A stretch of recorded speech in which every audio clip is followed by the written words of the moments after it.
복음이 저에게 가장 중요한 소식이고 가장 기쁨의 소식이고 가장 좋은 소식인 이유는 이 복음만이 우리를 하나님의 진노로부터 건지기 때문에 그렇습니다.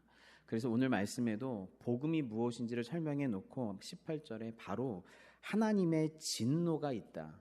하나님의 진노가 불의한 자, 불경건한 자들에게 임한다라고 얘기를 하고 있습니다. 복음이 기쁜 소식인 이유는 가장 1차적으로 우리를 무서운 하나님의 진노로부터 건지기 때문에 그렇습니다. 하나님은 창조주시죠. 주관자시죠. 동시에 하나님은 심판주이십니다. 그래서 우리가 이 세상을 살 때에 우리의 선택과 행동과 말에 있어서 사람들이 비난할 수도 있고 판단할 수도 있고 일시적인 심판을 가할 수 있겠지만 진정한 심판자, 영원한 심판자가 바로 하나님이십니다. 그리고 그 모든 사람들은 그 하나님의 공의롭고 정의롭고 거룩한 심판 앞에서 단 한 사람도 벗어날 수 있는 사람이 없어요.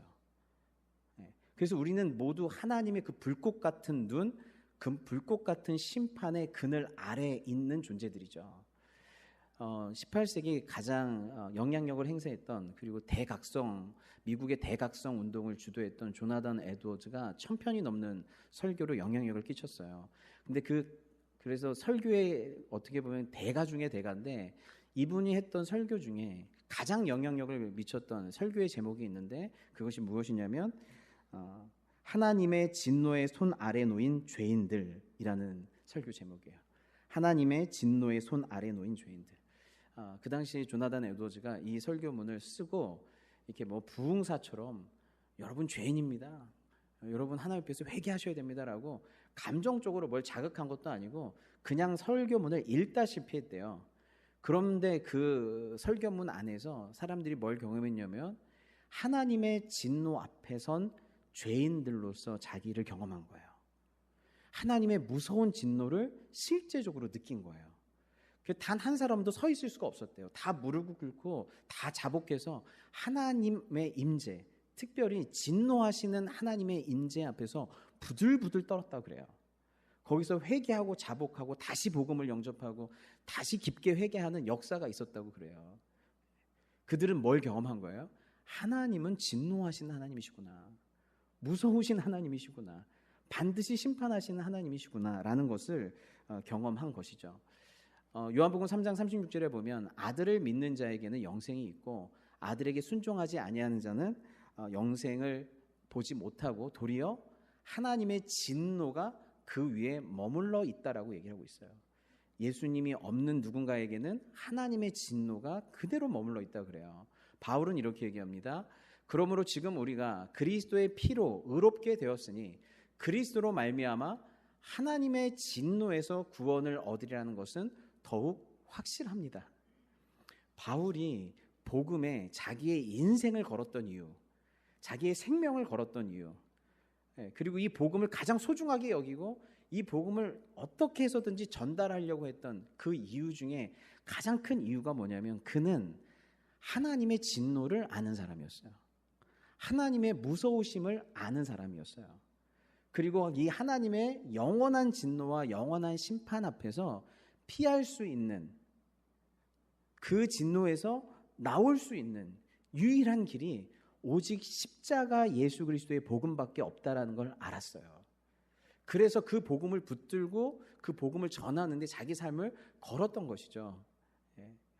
여러분, 하나님을 두려워하지 않는 사람들, 하나님의 영원한 진노와 심판을 두려워하지 않는 문화 속에서, 세상 속에서 살다 보면요, 복음이 힘을 잃어요.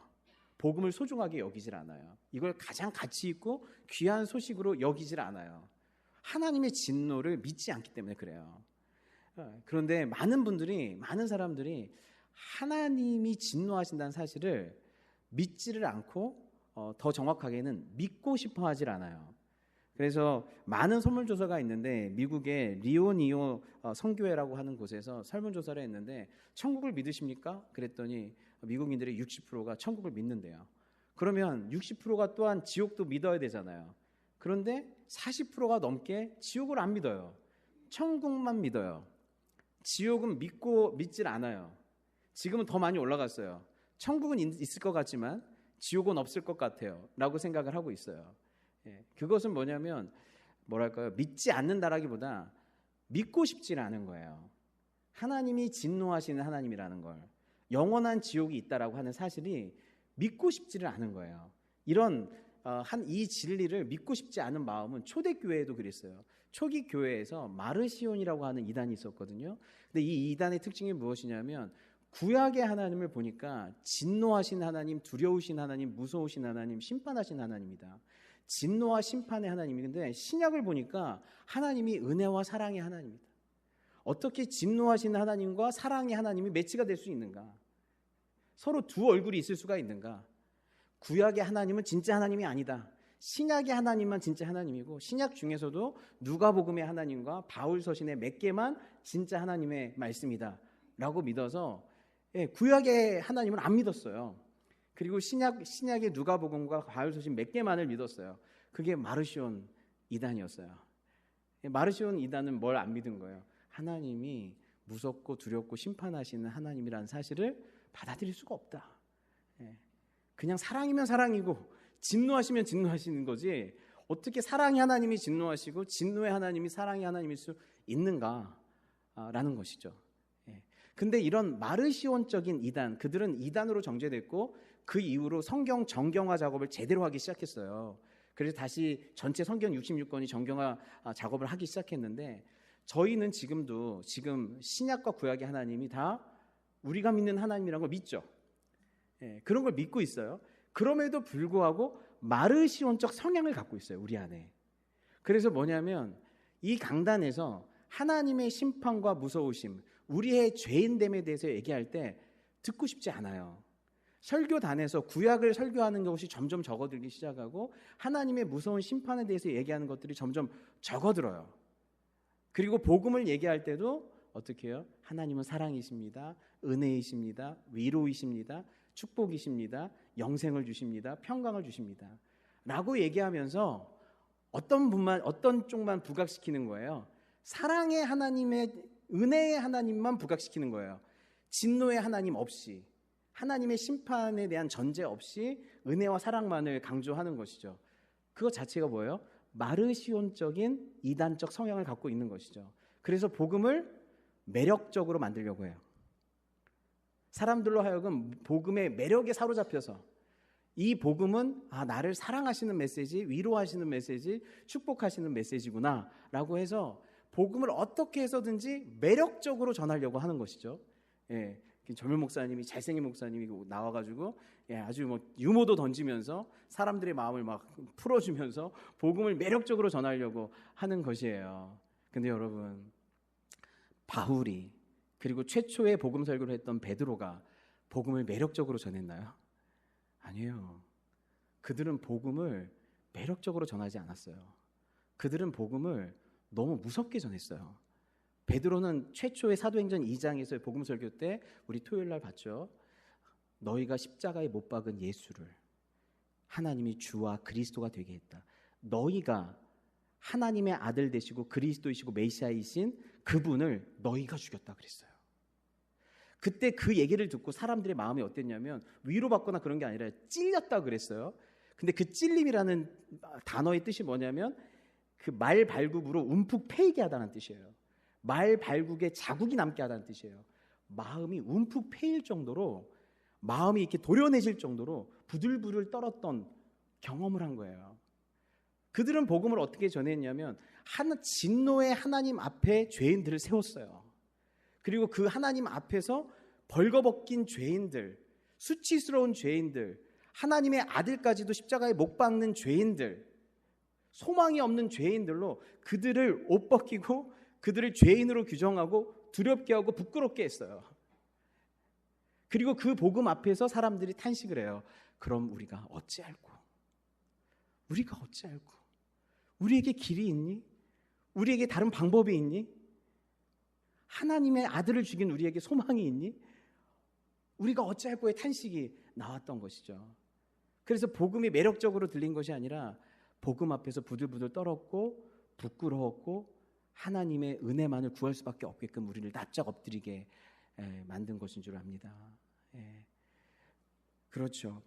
저희가 성경을 봐도 창세기 1장, 2장만 빼놓고는요, 3장부터 인간들의 죄가 나타나기 시작하고 인간들이 죄를 지을 때마다 분노하시는 하나님, 어느 죄 하나는 그냥 넘어가신 적이 없어요.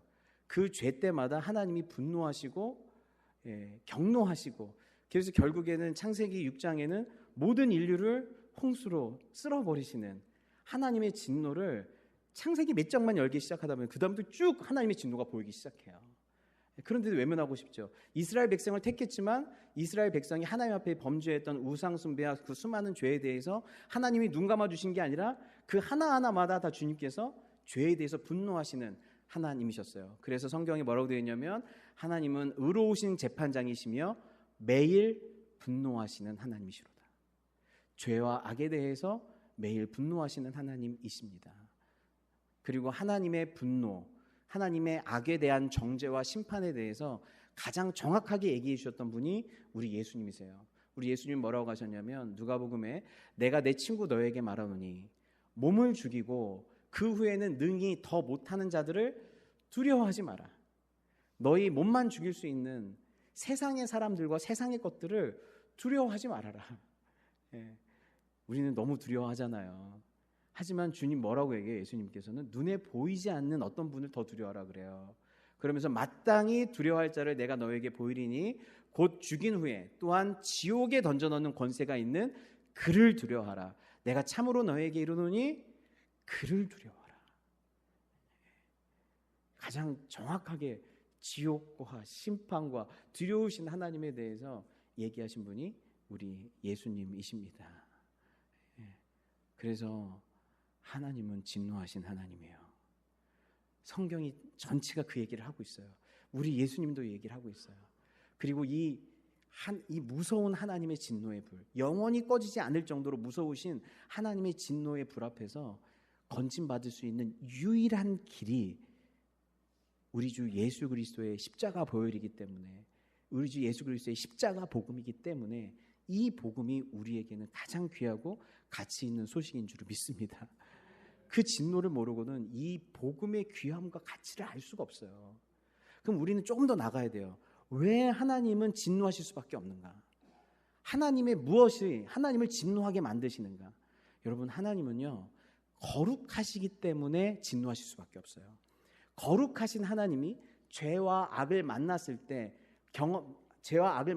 하나님으로부터 나타나는 죄와 악에 대한 그 혐오감이 하나님의 진노예요.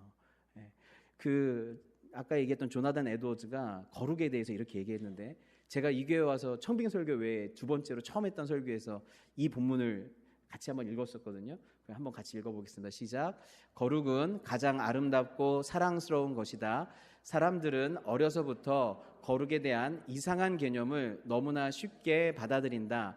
마치 거룩이 우울하고 시무룩하고 까다롭고 재미없는 것이라도 되는 것처럼 말이다. 그러나 거룩은 이와는 아무런 상관도 없을 뿐 아니라 오히려 달콤하고 이루 말할 수 없이 사랑스러운 것이다.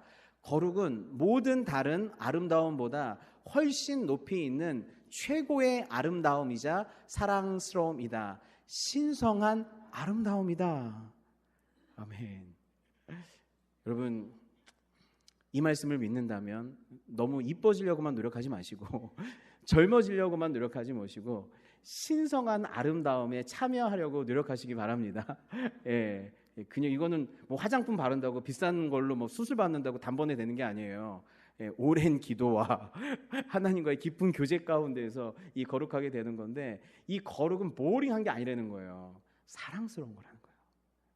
거룩한 사람은 사랑스럽다는 거예요. 그리고 거룩하다라고 하는 것은 아름다움이래요. 신성한 아름다움이래요. 그래서 하나님은 거룩하십니다라고 하는 건 하나님은 보이링하십니다, 무섭습니다라는 뜻이 아니라 하나님은 그 무엇보다 아름다우신 분이라는 거예요. 그 어떤 것보다 아름다우신 분이라는 거예요. 내가 거룩하니 너희도 거룩하라는 뜻은 내가 아름답고 사랑스러우니 너희도 아름답고 사랑스러운 존재가 되라. 이게 하나님의 뜻이라는 거예요. 나만 이뻐야지, 나만 아름다움이 되어야지가 아니라 내가 아름다우니 하나님의 형상인 너희도 아름답기를 원한다 라고 말하는 거예요. 예. 하나님의 아름다움, 하나님의 사랑스러움, 그것이 거룩이에요. 그래서 거룩한 존재가 되어야 한다는 것은 점점 더 아름답고 사랑스러운 존재가 되는 것이죠. 그리고 이 거룩에는 구별됨이라는 의미가 있어요. 그래서 무엇과는 같지 않은, 무엇과는 구별된 거룩함이에요. 특별히 하나님은 거룩하세요. 어떤 면에서? 나와는 구별돼요. 나와 같지 않아서 하나님은 아름다우실 때가 있어요. 마이클 리브스가 이런 말을 했어요. 내가 나에 대한 환상을 깨고 있는가? 그래야 한다. 실제로 나는 어두움과 더러움으로 가득한 무정하고 이기적이고 아주 악한 존재이기 때문이다. 그리고 나와 같지 않다는 점에서 정확히 하나님은 거룩하시대요. 하나님은 나와 구별되신대요. 뭐 마귀랑 구별되고 이렇게 막 어둠의 역사와 구별되고 아주 인간 같지 않은 인간과 구별된 게 아니라 나와 같지 않대요. 나랑 구별되신대요. 예. 나와 같지 않다는 점에서 정확히 하나님은 거룩하시다. 그만큼 무슨 뜻이에요? 내 안에 하나님 보시기에 아름답지 않은 추악함이 우리 안에 얼마나 많다는 거예요. 내 내면만 살펴봐도, 나만 깊이 들여봐도 하나님 기뻐하시지 않는 그러한 모습들과 추악함이 우리 안에 너무나 많다는 거예요. 나와 구별되신다. 하나님께서는 우리에게 있는 이런 악한 특성이 전혀 없다는 점에서 그렇다는 거예요. 예. 여러분, 우리는 죄와 싸워서 이길 때도 어떤 게 있어요? 죄의 유혹을 받아요. 죄의 유혹을 받으면서 죄와 싸워요. 넘어갈 때도 있고 이길 때도 있는데 우리 안에 있어요. 죄를 순수하게 100% 미워해서 죄와 싸운 사람이 별로 없어요. 예. 여러분, 돈과 싸워봤죠? 헌금하려고 싸워봤죠? 하나님 앞에 나를 드리려고 한번 싸워봤죠? 그때요, 100% 순수하게 하나님 저를 받으소서 그렇게 하는 사람이 있어요? 주면서도 아깝죠? 왜 저만 받으세요? 다른 사람은 안 받으세요? 왜 나만 100% 받으려고 하세요? 할부로 받으시면 안 돼요. 조금만 받으시면 안 돼요. 여러분, 하나님 앞에 선을 행할 때도 악에 끌리고 나를 하나님 앞에 드릴 때도 어떻게 생각해요? 다 못 줘요. 온전히 하나님께 드리지를 못해요. 예. 하나님 앞에 정말 선하고 거룩한 일을 하면서도 누가 나를 안 봐주나? 이런 생각이 있어요. 어떤 선행도, 어떤 좋은 일도, 어떤 죄와의 싸움도 내 안에 죄에 끌리는 성향, 조금만 드리고 싶은 마음, 자기 중심적 이기성이 내 안에 있어서 내 안에 빛의 행동을 하면서도 내 안에 어둠이 있다는 거예요. 그런 나와 구별된다는 거예요. 그래서 성경이 뭐라고 돼 있어요? 우리가 그에게서 듣고 너에게서 전하는 소식은 이것이니 하나님은 빛이시라. 그에게는 어둠이 조금도 없으시다. 빛이신데 나와 같은 어둠이 단 하나도 없다는 거예요. 오염이 없다는 거예요. 그게 하나님이세요. 여러분, 가장 주관적인 것이 가장 객관적이란 말이 있어요. 여러분, 우리 인생을 보면요, 추악한 사람들이 많아요. 정말 아름답지 않은 사람들이 많아요. 그의 성품과 말과 행실이 저 인간도 아닌 사람들이 있어요. 근데 그거 보세요. 그 사람들 비난할 때 그 사람들이 갖고 있는 그 인간 같지 않은 요소가 여러분 안에 한 번도 없은 적이 있나요? 나는 없는데 걔는 있구나. 나는 이기심이 하나도 없는데 얘는 있구나. 나는 나를 생각 안 하는데 얘는 너무나 탐욕적이구나. 그가 부렸던 탐욕이 내 안에 조금이라도 같은 요소가 없은 적이 있나요? 없죠. 없죠. 그래서 뭐라고 한 거예요? 가장 주관적인 것이 가장 객관적이라고 한 거예요. 네 안을 보라는 거예요. 너를 살펴보면 왜 이 세상이 이 모양인지, 그런 인간들이 모이면 어떻게 되는 건지, 이 세상의 죄로 말미암아 하나님이 왜 심판할 수밖에 없는지를 알 수 있다는 거예요. 나와 같지 않다는 면에서 하나님이 정확하게 거룩하세요. 거룩하세요. 여러분, 거룩함이 아름다움이라고 생각하면 아름다움을 좀 생각해 보세요. 정말 요즘엔 이게 너무 멋진 남자나 여자를 본 적이 있나요? 눈이 계속 따라갈 정도로 너무 예쁘다, 너무 잘생겼다, 예. 그런 매주 보는 사람 말고 판단이 많죠, 목사님. 여러 가지. 예. 근데 그런 판단 없이 그냥 와, 너무 예쁘고 너무 괜찮은 사람 본 적 있을 거예요. 눈이 계속 따라가는 사람. 그런데 겉모습은 너무 멋지고 예쁜데 말만 하면 깨는 사람이 있어요. 말을 하면 깨요. 말 속에서 너무 엉뚱한 말을 하거나 너무 무식한 말을 하거나 아니면 너무 함부로 말을 해요. 그래서 겉모습을 보고 내가 이 사람이 아름다워질 뻔했는데, 반할 뻔했는데 말해가지고 깨는 사람이 있어요. 근데 어떤 사람은 겉모양도 멋지고 화려하고 아름다운데 말을 했는데 말도 괜찮게 해요. 말도 때에 맞는 말을 하고 이쁘게 하고 따뜻하게 하고 배려 있게 하는 거예요. 말하는 것마다 귀에 아주 그냥 내 귀에 캔디야. 그냥 내 귀가 막 너무 달콤한 거야. 막 말만 할 때마다 하나도 나를 거스르는 말을 해본 적이 없어. 이거 되게 어렵습니다. 남자가 내 귀에 캔디 말을 하는 사람은 그 남자를 조심하세요. 그런 말을 할 수 있는 남자의 능력이 별로 없어요. 말만 하면은 이게 사리에 맞지 않는 말이고 화나게 하는 말은 우리 전문가거든요, 남자들. 근데 갑자기 내 귀에 캔디를 하면 그러면 대부분 사기꾼일 확률이 많아. 그런데 말도 잘하고 얼굴도 잘생겼는데 행동이, 삶이 이거랑 매치가 안 되는 사람이 있어요. 항상 난 항상 정직한 게 제일 중요한 것 같아 라고 했는데, 그리고 돈이 얼마 있대. 근데 통장을 열어봤는데 한 푼도 없어. 나는 한 사람만 봐. 난 당신만 보는 사람이야. 나는 한다면 하고 한 사람만 봐 라고 했는데 뒤에 보니까 또 사람이 많아. 나는 한 길만 가 있더니 보니까 여러 길로 가. 나는 거짓말을 못해. 입만 열면 거짓말이야, 삶이. 그러니까 말은 이쁘게 하는데 삶이 어떻게 해요? 안 받쳐주면 뭐예요? 그 사람을 보면서 아름답다라고 하질 않아요. 그러니까 여러분, 이 아름다움이라는 건요, 외모도 외모지만 말과 삶이 함께 뭐가 돼야 돼요? 조화를 이루어야 돼요. 조화가 된 걸 보고 우리는 그걸 아름답다고 하지, 어떤 한 가지 모습만 보고 우리는 그걸 아름답다라고 얘기를 안 해요. 이것이 조화로울 때 아름답다고 하는 거예요. 말과 성품과 행실이 조화로울 때 이 사람을 아름다운 사람이다라고 얘기해요. 근데 여러분, 사람 자체가 아름다운 것보다 더 아름다운 게 뭔지 아세요? 좀 부족하고 좀 못생기고 좀 여러 가지로 연약하고 말도 잘 못해도 그 사람의 관계가 아름다운 모습을 보면 우리는 놀라운 아름다움을 느껴요. 어떤 집에 갔는데 이 사람이 겉으로도 번듯하고 완벽한 사람 같은데 집에만 가면 싸워. 집에만 가면 싸워. 부부끼리 싸우고 부모랑 싸우고 입만 열면 원망이고, 집에 갔는데 너무 침묵이야. 집에 갔는데 그냥 어두워요. 그런 집 있죠. 집에 갔는데 그냥 아무도 안 사는 것 같은 집 있죠. 많이 사는데 그냥 뭔가 따뜻함보다 뭔가 찬바람이 부는 집이 있죠. 따뜻함을 못 느끼는 집이 있죠. 가면 그냥 뭔가 어두워진 집이 있죠. 부모가 나가야 밝아지는 집이 있죠. 들어오면 어두워지고 그런 집들이 있죠. 그리고 막 건들면 폭발하는 집이 있죠.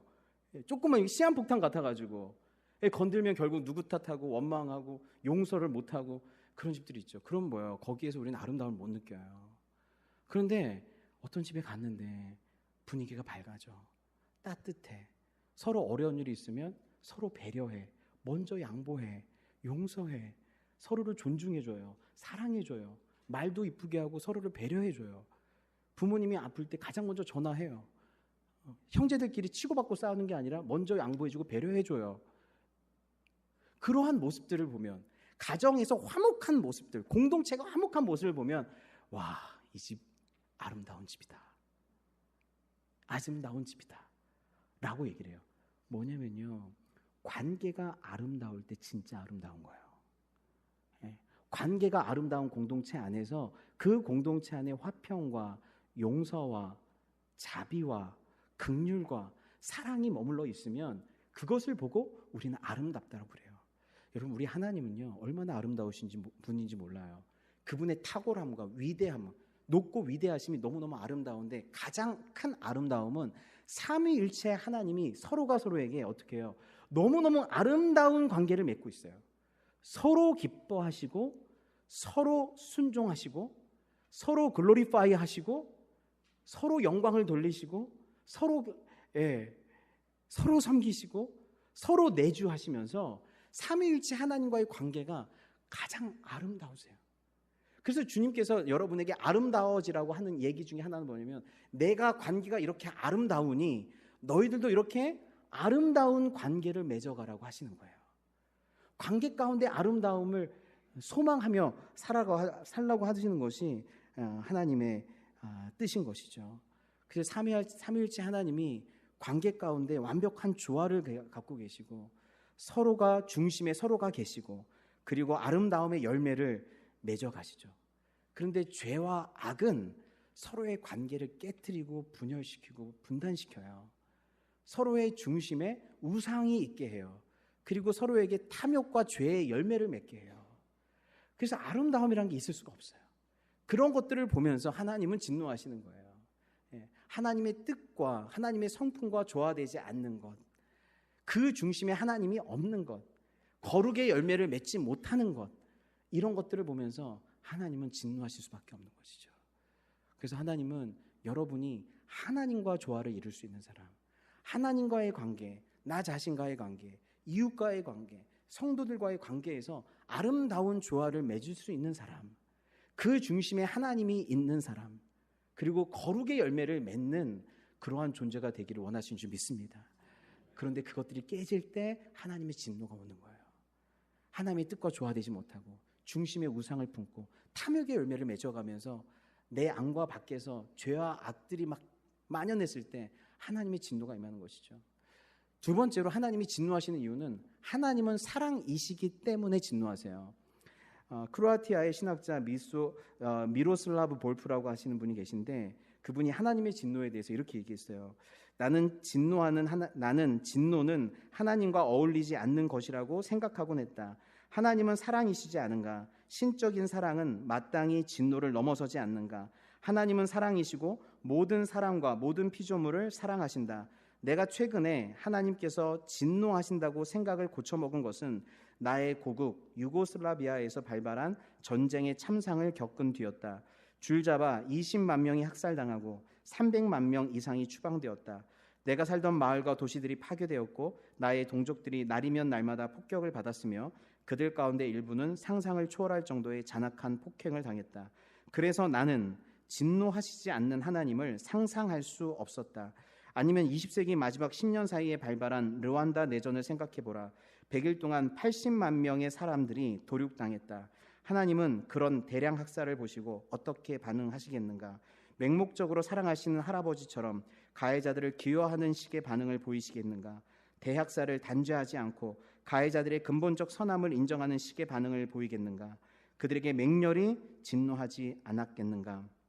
나는 하나님께서 진노하신다는 생각을 당치 않은 것으로 여기곤 했지만 이 세상의 악을 보고도 진노하지 않으시는 하나님에게는 반항하지 않을 수 없다라고 생각하게 되었다. 하나님은 사랑임에도 불구하고 진노하시는 분이 아니다. 하나님은 사랑이시기 때문에 진노하신다라고 되어 있어요. 하나님은 선을 사랑하시기 때문에 악을 미워하시는 거예요. 하나님은 의를 사랑하시기 때문에 불의를 미워하시는 거예요. 하나님이 사랑이라고 하는 건 그냥 모든 걸 사랑한다고 하는 것이 아니라 하나님이 사랑이라고 하는 건 하나님이 사랑하는 내용과 대상이 있다는 뜻이에요. 하나님이 사랑하시는 내용과 대상이 있다는 뜻이에요. 그것과 반대되는 것에 대해서 하나님이 미워하신다는 뜻이에요. 그래서 잠언서 말씀을 보면 여호와께서 미워하시는 것 곧 그의 마음에 싫어하시는 것이 67가지니 곧 교만한 눈과 거짓된 혀와 무죄한 자의 피를 흘리는 손과 악한 계교를 꾀하는 마음과 빨리 악으로 달려가는 발과 거짓을 말하는 망령된 증인과 및 현재 사이를 이간하는 자이니라. 하나님께서 이것을 미워하신다는 거예요. 그 뜻은 뭐냐면 이 반대 것을 사랑하신다는 거예요. 하나님께서 무언가를 사랑하신다는 것은 어떤 그 반대의 급부를 미워하신다는 것이 같이 포함되어 있는 거예요. 그래서 하나님이 사랑하시는 건 뭐예요? 교만한 눈이 아니라 겸손한 눈을 사랑하시겠죠. 예, 거짓된 혀가 아니라 진실된 혀를 사랑하시겠죠. 무죄한 자의 피를 흘리는 손이 아니라 피눈물 나는 사람들의 눈물을 닦아주는 손을 사랑하시겠죠. 악한 계교를 꾀하는 마음이 아니라 선한 마음을 사랑하시겠죠. 빨리 악으로 달려가는 발이 아니라 빨리 순종하는 발을 사랑하시겠죠. 거짓말하는 망령된 증인이 아니라 복음을 전하는 증인을 사랑하시겠죠. 형제 사이를 이간하는 자가 아니라 화평케 하는 자를 사랑하시겠죠. 하나님이 무엇을 미워한다는 건 뭐예요? 무엇을 사랑한다는 뜻이에요. 그러니까 사랑과 진노가 따로 있는 것이 아니에요.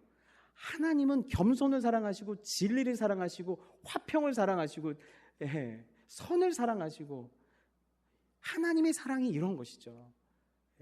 하나님께서 사랑하시기 때문에 진노할 수밖에 없어요. 하나님은 성전을 사랑하셨죠. 그래서 성전을 더럽힌 자들을 향해서 진노하셨죠. 하나님은 하나님의 영광을, 예수님은 하나님의 영광을 사랑하셨죠. 그래서 하나님의 영광을 가로챈 바리새인을 보면서 진노하셨죠. 사랑하셨기에 진노하시는 거예요. 사랑하셨기에 진노하시는 거예요. 또 한 가지는 하나님은 사랑의 대상이 있어요. 내가 사랑하는 그 대상이 죄와 악으로 말미암아 추악해지고 고통받고 상하고 절망스러울 때 마음이 너무 아픈 거예요. 하나님은 거룩한 사랑이시기 때문에 사랑의 대상이 있는데 사랑의 대상이 사랑의 내용을 갖지 못할 때 아파하시고 힘들어하시는 거예요. 진노하시는 거예요. 저는 아이를 낳고 나서부터 언젠가부터 유괴하는 영화를 못 봐요. 아이를 유괴하는 영화를 못 봐요. 내가 아이에 대한 사랑이 생기기 시작하면서부터 상상만으로도 너무 끔찍해요. 내 아이를 누가 유괴해서 그의 생명을 빼앗고 고통 가운데서 그 아이를 처절하게 짓밟은 걸 상상만 해도 이거 제가 견딜 수가 없어요. 내 사랑하는 자가 죄와 악에 팔려가지고 생명을 잃고 아름다움을 잃고 추악해지고 고통당하고 절망 가운데 빠져있는 모습을 상상만 해도 어때요? 진노하는 거예요. 하나님은 여러분 사랑하시는 줄 믿습니다. 여러분 사랑하시는데 마귀가 죄와 악이 여러분을 추악하게 만들고 여러분을 고통 가운데 있게 만들고 절망하게 만들 때 사랑의 하나님은 사랑이시기 때문에 그 악을 보면서 진노하실 수밖에 없는 거예요. 마귀에 대해서 죄에 대해서 진노하실 수밖에 없는 거예요. 내 사랑하는 자들을 파괴하는 그 악을 진노하실 수밖에 없는 거예요. 근데 그 악이 여러분 안에 있을 수도 있어요. 여러분 안에 죄와 악이 스며들어서 나로 말미암아 세상을 깨뜨릴 수가 있어요. 그럼 하나님은 어떻게 하시는 거예요? 사랑하시기 때문에 진노하셔서 여러분에게 징계라는 걸 하시는 거예요. 근데 그건 사랑하지 않아서가 아니라 사랑하시기 때문에 여러분 안에 있는 죄와 악을 걷어내시려고 여러분 사랑의 대상이 사랑에 대해서 거룩함의 대상이 사랑의 대상 안에 죄의 내용이 들어가지 못하게 하도록 주님께서 여러분에게 하시는 것이 징계예요. 그래서 히브리서 말씀에 너희가 피곤하여 낙심하지 않기 위하여 죄인들이 이같이 자기에게 거역한 일을 참으신 일을 생각해라. 너희가 죄와 싸우되 피 흘리기까지는 대항하지 않는데요. 그 얘기는 뭐냐면 내 안에 아직 죄를 사랑하는 마음이 있어요. 내 안에 아직 죄를 움켜쥐는 마음이 있어요. 내 안에 아직 놓지 못한 자아가 있어요. 내 안에 아직 부인하지 않는 것들이 있어요. 그래서 죄와 싸우는데 피 흘리기까지 하지 않아요. 내가 아직도 죄를 사랑하고 있기 때문에. 그때 주님이 어떻게 해요? 그 죄가 나를 파괴하는 걸 알죠. 날 고통스럽게 할 건 알죠. 날 추악하게 할 건 알죠. 그 죄가 관계를 깨뜨릴 것도 알죠. 그 죄가 가정에 흘러가게 될 것도 알죠. 교회에 흘러가게 될 것도 알죠. 그럼 하나님은 어떻게 하세요? 여러분을 사랑하신다면 허허 다 그런 거지 뭐. 그 넘어가시나요? 아니죠. 그 하나님의 사랑의 분노, 이 하나님의 진노는 뭘로 바뀌는 거예요? 여러분을 향한 열심으로 바뀌는 거예요.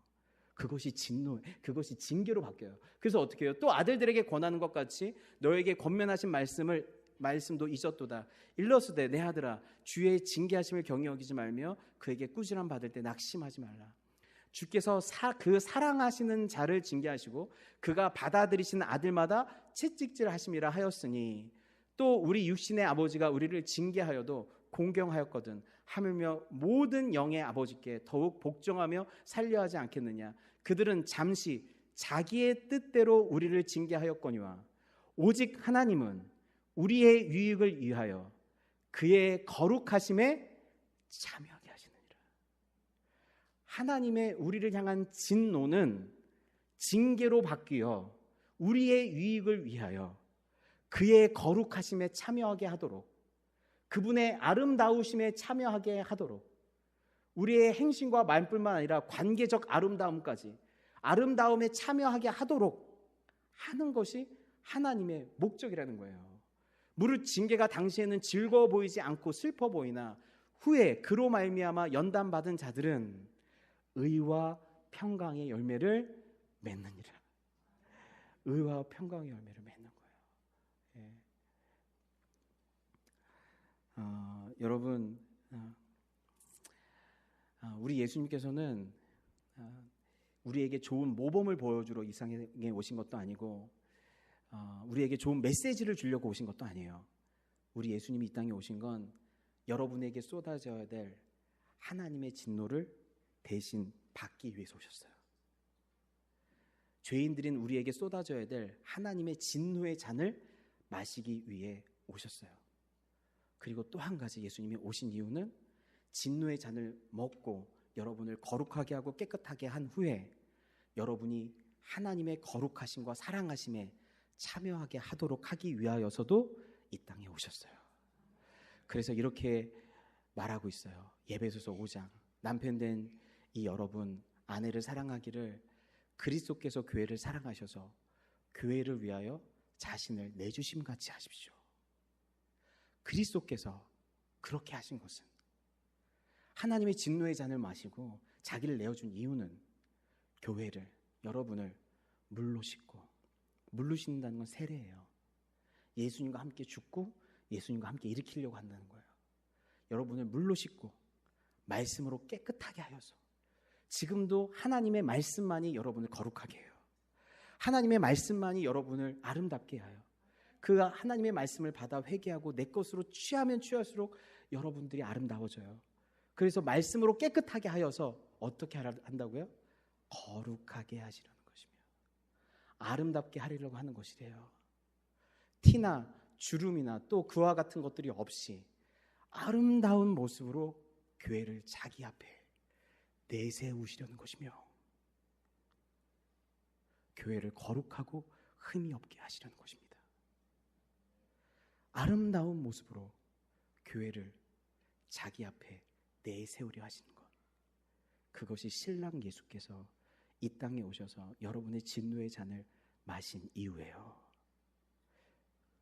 하나님의 진노는 내가 반드시 죄를 심판하겠다라고 하는 의지만 있는 게 아니라 내가 반드시 그 하나님의 진노가 에너지가 되셔서 내가 반드시 죄인된 너희를 거룩하게 하겠다. 내가 반드시 아들 예수를 통해서 너희를 거룩하고 흠이 없는 자로, 아름다운 자로 내 앞에서 세우겠다. 저는 말로는 아름답고 행복하고 꿈꾸는 교회를 하겠다고 얘기했지만 솔직히 자신이 없어요. 솔직히 내 안에 어둠을 알고 추악함을 알고 있고 내 안에 작동되고 있는 죄의 역사들을 알고 있고 인간이 어떤 존재인지를 알고 인간 군상들이 어떤 존재인지를 알기 때문에 저는 자신이 없고 저도 못 믿고 여러분도 못 믿어요. 솔직한 얘기예요. 네. 근데 저는 뭘 믿은 거예요? 하나님의 열심을 믿는 거예요. 내가 갖고 있는 그 모든 죄와 악을 보면서 분노하신 하나님이 그걸 나를 향한 열심으로 바꾸어서 내가 너를 반드시 빛으로 만들겠다. 반드시 거룩한 신부로 만들겠다. 반드시 물로 씻기고 말씀으로 깨끗하게 해서 너희를 거룩하게 만들겠다라고 하는 그 하나님의 열심과 의지를 믿어요. 그래서 이 말씀대로 아름다운 모습으로 교회를 자기 앞에 내세우려는 것, 이 하나님의 뜻이 프레이즈노 한인장로교회와 여러분 가정에 임할 줄을 믿습니다. 기도하겠습니다.